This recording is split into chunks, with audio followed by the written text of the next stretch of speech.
benn fay naa la bu fukk te ñoom ñoo bokk seen alliance militaire bokk seen OTAN nekk les premiers partenaires commerciaux du monde kon kooku wax loo xalaat ak ñàkk wax loo xalaat taxul terewul mu def si mu war a def ngeen xam ne ko noonu waaye Afrique c'est pas parce qu'on est pauvre que notre voix doit être tue. Nous avons notre mot à dire, nous sommes des citoyens du monde. su nit xëyee déclenché ay guerre yoo xam ne tey mu ngi souffrir loo xam nañu sañ-sañ wax ci suñu xalaat buñ ko mënul wax Nations Unies nañ ko wax fii ñu toog waaye am nañu sañ-sañ wax suñu xalaat. FMI n'est pas la solution it ci déggin la kon yéen jàpp ngeen suñu solution FMI mais loolu la suñu problème suñu solution mu ngi ci ñun d'abord. Est-ce que FMI mooy solution Chine wala Corée du Sud wala Japon wala ak États-Unis déedéet. Pourquoi ñun ñu jàpp ni FMI mooy suñu solution chaque fois may leen wax leen ma réew bu FMI développé ci àdduna réew bu FMI développé ci àdduna amul nañu génn ci yooyu nos solutions sont entre nous gis nga cadre boobu ñu tëjoon suñ ci génn quels que soient les efforts qu'on fera du développé li ñeneen ñi def ba développé bu ñu ko defee développé wax naa leen léegi le cadrage bii nga xam ne fi mu ne nii leer na ci ñun ñetti at yi di ñëw liggéey ci cadrage boobu moo fi des bëgg cee ànd ak sénégalais yëpp mooy lan wax naa ko léegi les taxes les subventions la dépense publique ak ni ñu essayer d'orienter tout ça def ko de manière très équilibrée boole ko un endettement bu ñu continuer di mesurer et bañ a defaat les mêmes erreurs du passé ba mu aggraver suñu déficit loolu mooy wax ji bor bi man dama bokk ci ñoo xam ne ministre de l'économie d'accord ci man defe naa ministre des finances aussi mais dama jàpp ni bu demoon ba sës parce que suñu waxtaan ak suñu partenaire lan la ñuy wax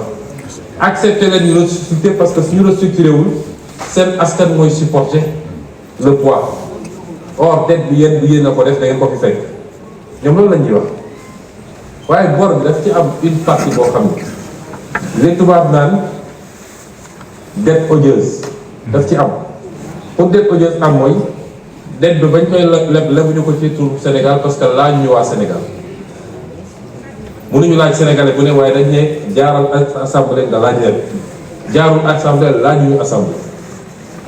ñu ne ñaareel critère mooy lan mooy fan lañu dugal bor ba gannaaw bu ñu ko lebee ci condition yooyu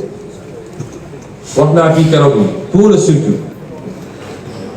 ndax su dee lu jóge ci bitim réew balaa ñu koy valider sax on a voulu tellement encadrer que même Cour suprême dañ ko ne yóbbu leen Cour suprême wax ndax amul problème de légalité mais suñu Cour suprême bi lu ñëw rek ñu ne conforme à la loi mais balaa nga naan conforme à la loi mooy nga dem jël loi de finance xool ci cadrage budgétaire bi xool est-ce que des crédits ont été inscrits pour cette dépense parce que soo nee conforme à la loi ban loi ngay wax la première loi c'est la loi de finance c'est la seule d'ailleurs en la matière presque donc la chaîne de responsabilité elle est totale ñëpp la ci kaw bu ci suuf mais dette bu odieuse am réew aw askan am nga sañ-sañ ne lii lu ma ko fay wala mënaguma koo fay parce que du ma bloqué sama priorité yépp pour fay bor kese ci bor boo xam ne biñ koy àbb yéeguma ko mais loolu nag day ànd ak chaque jour ma répété ko fii ña def njombe boobu ñu woo leen ne leen lan moo tax ngeen def ko comprendre kon mënuñu bloqué suñu lépp parce que dañu war a fay am bor mais FMI te wax naa ko fii ñàkk ko woon a xamoon na li xew moom FMI situation nag mooy dem ñu bëgg a wut bu INSEAD keroog benn économiste bu mag a mag nekk beneen organisation du Banque mondiale daf ñu yónnee benn message ne FMI daf leen bëgg a punir parce que vous avez mis à nu son système, son incompétence et ses complicités. C'est ça le problème. Moi, coûte que coûte, je veux punir. parce que nit nekk na situation bu gën a jafe bu Sénégal FMI defal ko programme ñu ne ko ñun programme y compris sans décaissement moo tax ma ne FMI de solution bi ma nga ci ñun d'abord am nañu des ressources naturelles nañ ko téel suñu bopp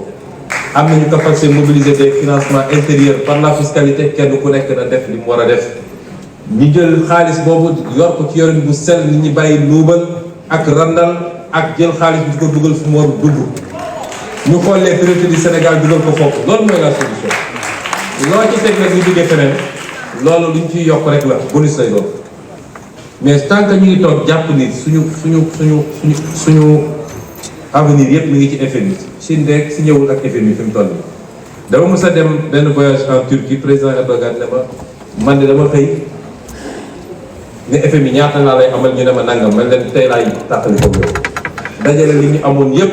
ma fay bor boobu ba léegi jëlatuma dërëm bu jóge ci FMI ñun ci loolu la ñu bëgg a jëm te suñu fekkaloon situation bi ñu fi fekk peut-être dinañ ko régler facilement kon ñun amuñu problème boobu de dire aux Sénégalais que si on croit nous-mêmes def les sacrifices qu'il faut sur une période je crois que nañu génn ci lii ci anam boo xam ne ce sera le vrai départ depuis 1960 à part la parenthèse 1960-1962. Monsieur le Président de l'Assemblée nationale, Mesdames et Messieurs les députés, je voudrais conclure par dire que ñëw fii mbégte la ci ñun. Ce n'est pas une épreuve, c'est un exercice boo xam ne ça nous permet de rapprocher les différents segments de la gestion publique. L'Assemblée nationale, et je vais y revenir tout à l'heure, qui est un segment extrêmement important. bi ñuy dugg ci campagne électorale dafa leen ne cër bi ëpp solo ci réew mi mooy Assemblée nationale te nit ñi xamuñu mais naa ci dellu si léegi. Et l'exécutif à travers le gouvernement. Le gouvernement est désigné par le président de la République. Le Premier ministre est nommé par le président de la République. Une fois qu'il est nommé Premier ministre bu xam boppam, une fois qu'il est nommé, il est chargé d'exécuter la politique qui a été définie pour la nation. Premier ministre bu xam boppam ci exécution boobu du ci xaar du ci demander autorisation day def liggéeyam ni mu ko war a defee et conformément aux intérêts du pays. dafa am lu ñu tàmmoon fii ci réew mi mooy premier ministre moom ab languette la rek buy lang suñ ko dee weex mu ne tal suñ ko dee ñuul mu ne coupe. C'est pas ça le premier ministre, c'est pas ça encore premier ministre, et ce sera pas ça Ousmane Sonko. te su ma nekkoon président de la République soxla mo premier ministre boo xam ne il est là pour dire oui monsieur, parfaitement monsieur. dama soxla premier ministre bu may wax dëgg, bu may jàppale pour ma performer. damay soxla assemblée nationale boo xam ne donte majorité la femme du assemblée nationale boo xam ne daf may seetaan ci li ma bëgg. lu tardé Sénégal loolu ko tardé. kon ñi nga xam ne dañu am problème Pastef tey moo nekk ci pouvoir Pastef suñuy différent wax naa léegi benn ci différent boo xam ne am naa ko président de la République ci li jëm ci fonds politique. Les différends dans Pastef ne se règlent pas par des décrets. D'accord maag yow rek am naa sama décret loolu c'est pas Pastef. C'est pas Pastef. yaruñu militant Pastef ci loolu. Les militants se règlent, les difficultés ou les divergences se règlent ci ñu delloosi ko ci ëtt parti bi. xool lan la ñu waxante woon suñu biir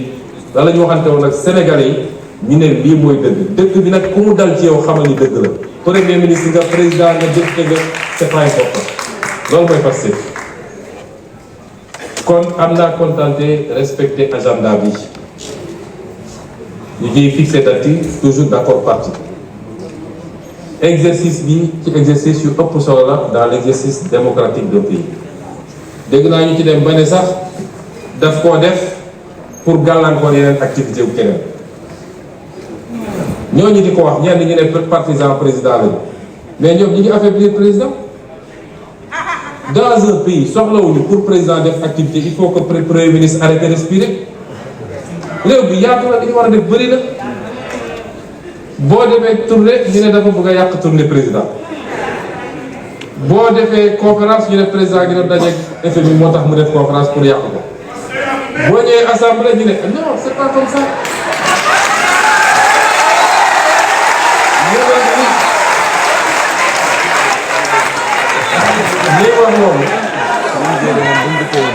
liy wax loolu dañuy affaiblir président dañuy jox image un président qui est fébrile le président n'a pas besoin de ça premier ministre France buy dem assemblée nationale du tee président ak France la mu war a def moo ngi koy def ku mu war a recevoir mu recevoir ko vraiment am na débat yoo xam bi mu koy seetaan Sénégal ba si yàgg ma ne te li koy andi ñenn ñi nee nañ partisan président lañu te li ñuy woon Sénégal yëpp mooy président bi il faut ñu xàllal ko parce que mënul demal boppam. gis nga ko la ñuy wane ña ca des nee nañu waa opposition bi lañ gis nga am na ci ñoo xam ne joxoon nañ seen cat ba pare dañuy dem jàllale mais daf ci bëri ñoo xam ne ñoom dañu am seen condition mooy pour ñu dem ànd ak président il faut que président tàqali ko premier ministre ba pare. opposition boo xam ne seen stratégie yëpp mooy nañu fexe te ngeen dem opposé wu seen stratégie yëpp mooy nañu tant que il faut ñu tàqali ko pour nit ñi mën a ñëw toog ci wetu président moo tax am na ñu décidé woon dem mais bi ñu taxawee gis président invité ba ñu ñëw xale yi ñëw ñu reetaan rek am na ñoo xam bu ñu gisee loolu seen xol yi gis nga kaani sana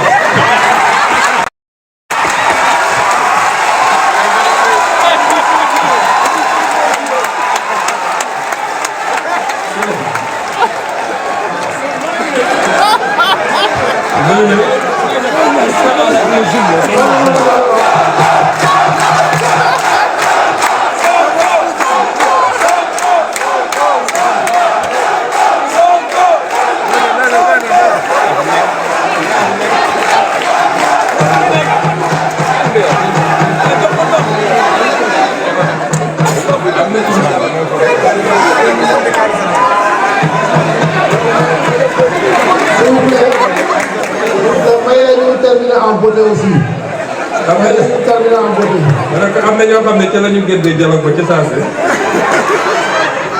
waaye may féliciter donc la représentation parlementaire. Cette législature est en train de donner à l'Assemblée nationale ses lettres de noblesse.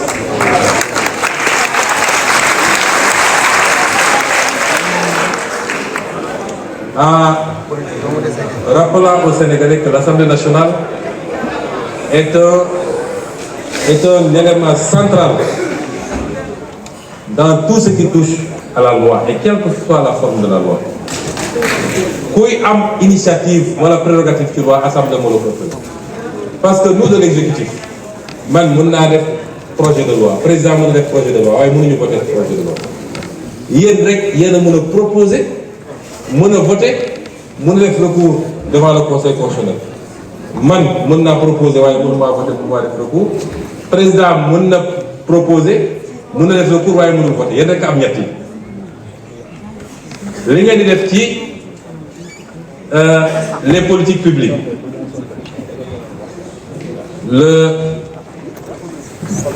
l'évaluation des politiques publiques li ngeen def ci leneen ak leneen vous êtes en train de redonner à l'Assemblée nationale sa véritable fonction. Or, une Assemblée nationale qui fait son travail, une Assemblée nationale qui fait son travail est la meilleure garantie pour que dérive yi ñu xamoon ci réew mi yëpp bañ a amati ci réew mi. Et pour cela, nous vous disons, nous n'attendons pas de vous en tant qu'exécutif de la complaisance. Même sous des majorités vides, nous attendons de vous que vous fassiez votre travail de représentation du peuple, votre travail de contrôle de l'action du gouvernement et votre travail de législation. C'est ça que nous attendons de vous. Je voudrais terminer par lancer un appel à tous les Sénégalais. réew mi ngi ci yoon redressement lañu wax la ñuy jëmbat ci jamono ji te ku leen wax ne dañ leen ne toog leen di xaar ba jëmbat ji pare ñu ruuj def lii ba d'ici nangam déedéet wax naa léegi tout ce qu'on est en train de faire pour oyofal dund gi ci Sénégalais yi malgré situation bi kon xaaruñu ba pare li ñuy def yépp mais li ñuy jëmbat bu ngeen ci àndee ñun ñu def ko Sénégal fi lay baax ba faw rawatina ak ndaw ñi parce que ndaw dangaa tolloogul fooy amee bay ñàkk ñi leen bëgg a gëmloo ni teew mi teew la ñu ngi leen di nax. Inscrivons-nous dans une dynamique de réforme profonde, d'assainissement de la gestion du pays, teg ko ci dëgg ak jub, d'une correcte identification de nos priorités, d'une bonne orientation de nos financements, mais surtout d'une mobilisation citoyenne. Parce que réew président defaru ko, premier ministre defaru ko, gouvernement defaru ko, assemblée defaru ko, ñooñu ñëpp leadership la ñuy incarner, direction la ñuy wone, mais tant que amuñu cette majorité bi ma yàgg a wax dañuy nekk opposition bi xam fi ñu jëm takk ndiggam ànd ci dina jafe ñu defar réew mi loolu la ñuy woo Sénégal yépp suba ak ngoon bu dégg bëccëg. Les questions de pouvoir ne nous obnubilent pas. Il y a des divergences certes,